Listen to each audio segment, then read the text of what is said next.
Lord, salamat Panginoon sa ginawa niyong araw na ito. Muli, pinagsama-sama niyo kami, Father God. Salamat sa commitment ng bawat isa.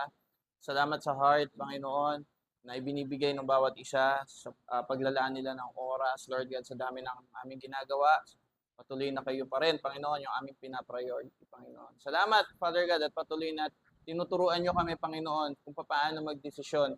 Ano ang mga dapat naming piliin, Father God, sa oras ng mga ganitong pangyayari, Panginoon, or ganitong sitwasyon. Patuloy na kayo ang nangunguna sa buhay ng bawat isa sa amin.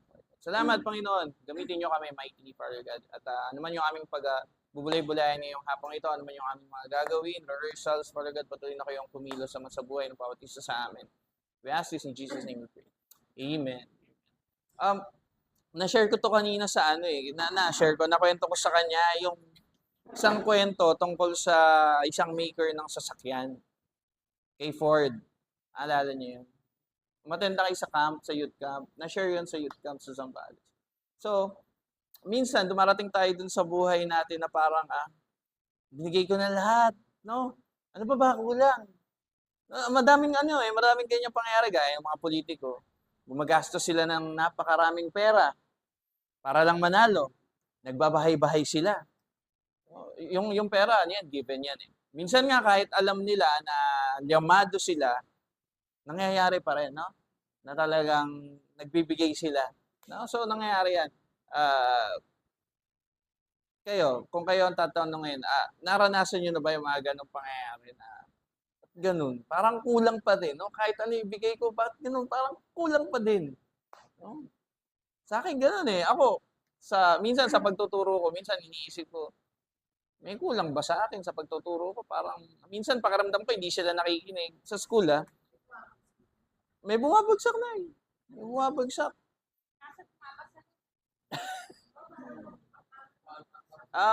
Pero kung susumahin yung grading, bagsak. 7 ang ang passing, di ba? 1, 7 oh. 7 ang niya, grade. May 5 pa, di ba? Nakuha ang lumipat ng school. So, iniisip ko, bakit ganon? Inaaral ko naman yung lesson ko, pinapaliwanag ko alternatively sa pinakamababaw na pamamaraan na alam ko para maintindihan. Kasi pag ginawa mong traditional is baka mainip, baka ma-board, lalo na mga kabataan pag bumasi lang tayo dun sa book na, ito yung sinasabi dito sa ang hirap eh, di ba? Kaya minsan, kapag may napapanood tayong mga preacher, di ba? Minsan, ganda nung atake nila eh. Alternatively eh, no? Tama, contemporary ang dating nila, no? Ang atake nila. Hindi sila, though biblical yung lahat ng sinasabi nila, pero iba yung atake nila. Kaya hindi ka maiinip. Oo nga, may logic, no? Nakikita mo agad yung logic ng tinutukoy nila. So sabi ko, bakit ganun? Parang laging kulang. Kasi may bumabagsak. So, napakalaking question mark no. Ikaw, Kim, ano sa tingin mo? Ano yung parang, ba't ganun? Binibigay ko naman. Parang may kulang at may kulang pa rin. Okay, meron isang storya na yung isang tao, bumili siya ng isang modelong kotse. So kung na-attend kayo ng camp, alam niyo na. Gandang-ganda siya dun sa sasakyan. Imaginin mo, 4x4, kulay asul, automatic transmission, lamig ang aircon. Pero 1 week pa lang niyang ginagamit, nasira. Kahit saan niya dalhin na talyer, walang alam yung mga mekaniko doon. Di nila alam paano gagawin. Yan, there was a time na may lumapit sa kanya. Sabi nung isang lalaki, hindi talaga magagawa yung sasakyan. Hindi nila talaga kayang gawin yan. Bibigyan mo ako ng pagkakataon, gagawin ko yung sasakyan mo, hindi ako manghingi ng bayad. Gulat siya. Sige. Wala pang 5 minutes, nagawa yung sasakyan. Bakit kaya nagawa yung sasakyan? Kasi siya si Henry Ford. Siya yung maker ng Ford vehicle. So, my name is Henry Ford, sabi niya gano'n. Ako ang gumawa niyan. Ako ang creator ng sasakyan niyan. So, ultimo sa kaliit-liitan, alam ko yung pyesa ng bawat sasakyan na yan. Parang sa atin din. No? Minsan pakiramdam natin, di na natin kaya. Suko na tayo. Binigay ko na lahat. Binigay ko na yung kaliwa, pati yung kanan, pati paa. Wala pa rin. Di ba? Kaya yung salita ng iba, meron talagang mga taong hindi makalasa. Di ba? Kahit gano'ng isang buong baka, hindi pa rin malasahan. Nanay, no? Sabi sa 2 Corinthians 12:10, when you've done everything you can do, that's when God will step in and do what you can't do. Amen? No? Ganda, no? Pag hindi na natin kaya, yung Lord raw nandyan lang. Never naman siyang nawala eh. Ano ba tawag pag nandun siya lagi? Omnipresent, Nay? Omnipresent. Diba? Iba sana, babanggitin ko eh. Omnipresent. So yan. Lagi siyang nandun.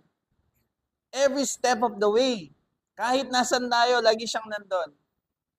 No? So ang galing, no?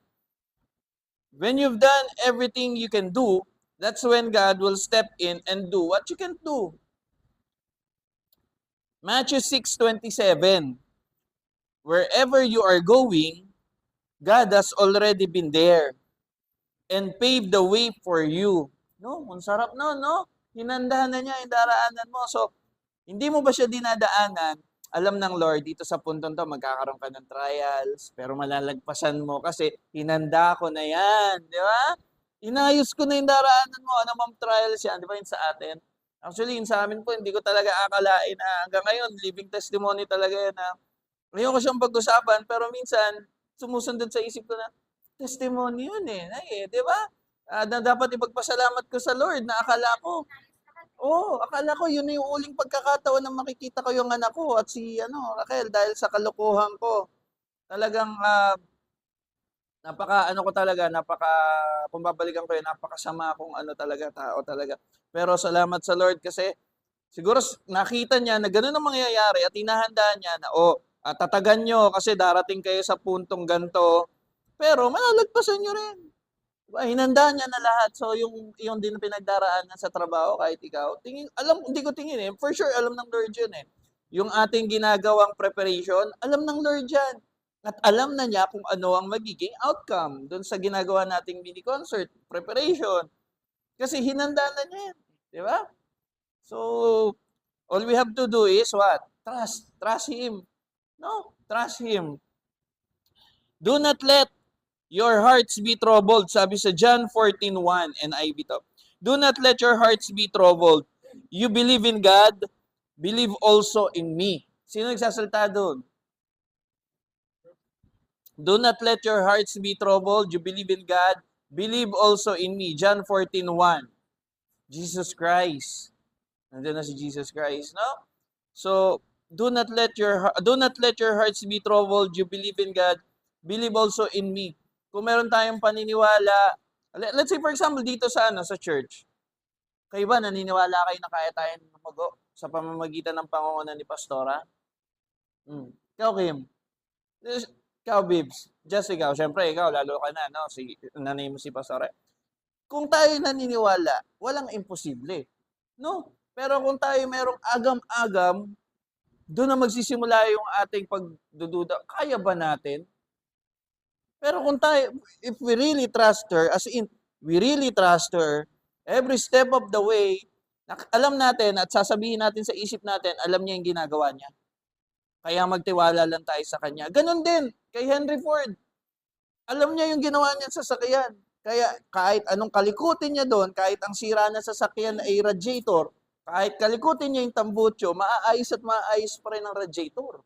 Kasi siyang maker nun eh. Alam niya yung pagkakagawa doon eh. Ganon din sa atin, individually. Kayang-kaya tayong ayusin ng Lord. Diba? Kasi Lord ang lumikha sa atin eh. And most especially if we trust Him. Yung hindi nga lang tayo nagtitiwala sa Kanya, nandun pa rin yung pag-iingat niya sa atin. What more pa yung Lord? I offer my life to you. I trust you with all of my life. Diba? Medyo nakakalungkot lang sa akin na personally. Parang ang tao, talaga, gaya ko, parang hanggang hindi mo na kasamasayan sa ilaliman mo talaga siya tawagin. Hanggang hindi ka nakakaranas ng sobrang sakit na atin ko siya. Pero once naman ka nasa mo yun at tinawag ko siya, ay grabe. Kasi nandyan lang kasi siya eh. Diba? Totoo yung sinasabi nila, ang Lord nandyan lang. Binigyan tayo ng Lord ng free will para gawin yung lahat ng gusto natin at lahat ng alam natin kaya natin gawin. Pero siya, nandyan lang siya. Maghihintay lang siya eh. Na, Lord, ano ba? Di ba? Yun lang naman ang gusto ng Lord eh. Tumawag tayo sa Kanya, magkaroon tayo ng communication, ng connection. Di ba? Hindi naman siya yung tipong bossy na, oh, B-boy, eto gawin mo. Hindi eh. Binigyan kanya ng free will eh, para gawin yung gusto mo eh. Di ba?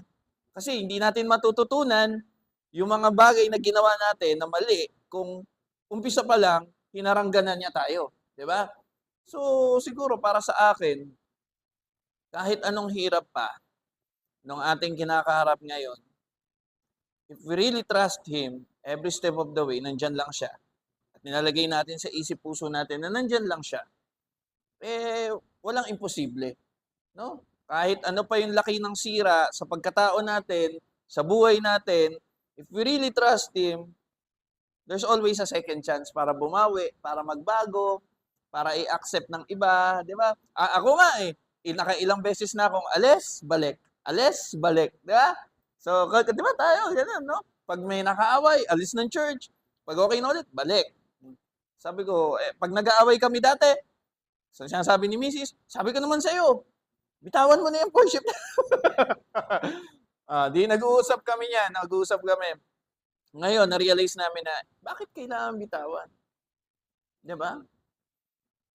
Kung nagiging burden sa iyan, isipin mo, pinagkatiwala sa iyan eh. Kung aalis ka, para mo na rin sinukuan yung trust na ipinagkatiwala sa iyo.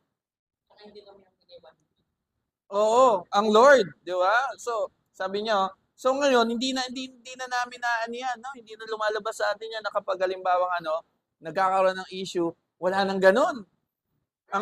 Wala nang issue. Hindi, kunyari, nagkakaroon ng ganyan, wala nang salitang, sabi ko naman sa'yo, wala nang ganun. Hindi pala problema, Challenge. Oo, challenges, correct.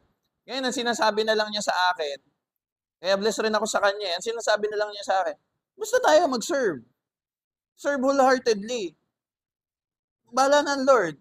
Nakikita naman niya, totoo naman, di ba? Nakikita naman ng Lord yung heart ng bawat isa sa atin eh. Nakikita niya yan. Alam niya yan kung tayo ay nagsaserve wholeheartedly, or tayo ay nagpe-present lang, or tayo ay nagpe-perform lang. Basta tayo mag-serve. Yung lagi niya sinasabi sa akin. Basta ako, magsaserve ako. Sabi niya ganun sa akin. O di sige, mag-serve tayo. Di ba? Yan lang yun eh. Bakit mo kailangang umalis? Sabi nga ni Bibs, hindi tao ang iniwan mo eh. Yung ministeryo mo, ang pinabayaan mo. At ang hirap umabot doon sa punto na umalis ka na 3 months after ng pag-alis mo, makakapanood ka ng praise and worship, Justin. Tapos makikita mo, dati nandun ako. Di ba? Ang hirap nun. Yes. Ang hirap. Sobra. Nung moment na bago mangyari yung gulo, yung malaking gulo, kachat ko si Ninong Dennis. Nanonood ako ng Hillsong, di ba? Magnificent. Magnificent ang video. Chinat ko siya, Nong, miss na kita. Sabi ko sa kanyang ganun. Tagal sumagot. Tagal. Maya sumagot. Kinaumagahan, yun na, nangyari na yung gulo na yun. Hindi na ako nakauwi sa kanila. Gabi yun eh. Sumagot siya. Miss na rin kita. Miss ka na rin ng mga kapatiran. Nasa Balaga pa tayo. Oh. Parang may nakalimutan talaga kami. Wake up call talaga siya. Kaya ngayon talaga sinasabi ko sa kanya, hindi sa yung gusto ko makita mo na papaandar ako sa iyo. Hindi kasi wala namang ganung mentality. Balance eh. Pwede siyang masunod, pwede ako masunod, bigayan kami. Pero sabi ko lang sa kanya, ang ina-assure ko lang sa kanya kasi ang naging issue nga namin before is babae. Ang ina-assure ko lang talaga sa kanya, pag ako umaalis nang hindi tayo magkasama, 101% trabaho lang ang gagawin ko. Hindi na ako ulit kukuha ng bato na ipupukpok sa ulo ko. No? So, kung tayo lang, hindi natin kayang ayusin yun eh. Si Lord, no?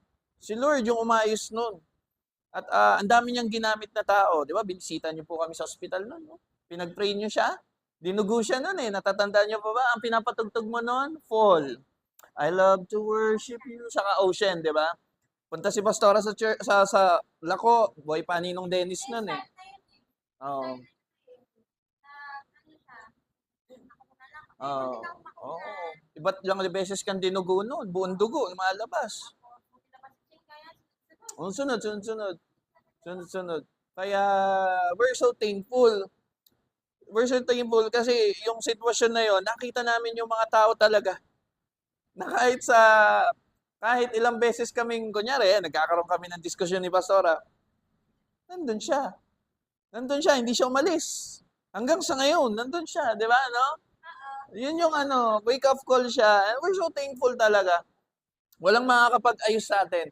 Hindi natin kayang ayusin yung sarili natin. Aayusin tayo ng Lord at most important, gagamit ng Lord ng mga tao na concern sa atin. Totoong concern. Kasi minsan, kasama na natin sa loob ng bahay yung mga tao na iniisip at inakala natin concern sa atin, the back of our mind, sinisiraan pa pala tayo or ginagawan tayo ng issue. Yun ang masakit. Minsan, ibang tao pa, doon pa natin makikita yung concern, yung love. At doon pa natin masusumpungan, ito pala yung dapat kong pagkatiwalaan. Kasama ko sa bahay. Hindi ko alam, binibenta pala ako ng buhay. Pero ito, thankful kami na hanggang sa ngayon, nandito kami, pinagkakatiwalaan kami sa ministeryo, ginagabayan niya kami. Kung ano lang, talaga kung testimony lang at pagpapasalamat, hindi matatawaran talaga eh. Kasi sa laki ng utang na loob ko sa Ninong Dennis. Nung nawala ang Ninong Dennis, parang naging aswan sila eh. Sabi ko nga, honestly, di naman kami close ni Pastor eh. Ate Hazel lang dati. Nung nawala ang Ninong Dennis, parang hindi naman siya nawala.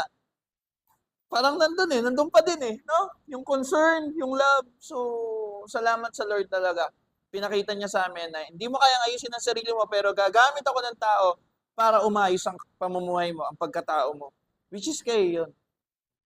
Hindi kami pwedeng gumawa ng mga kung ano kalokohan or kung ano mga iskandalo kasi tinitignan rin namin kayo. Then, kasi tinitignan nyo rin kami, di ba? Paano pa kayo magtitiwala kung gagawa kami ng kamalian? Or, di ba? Ganun lang yan eh.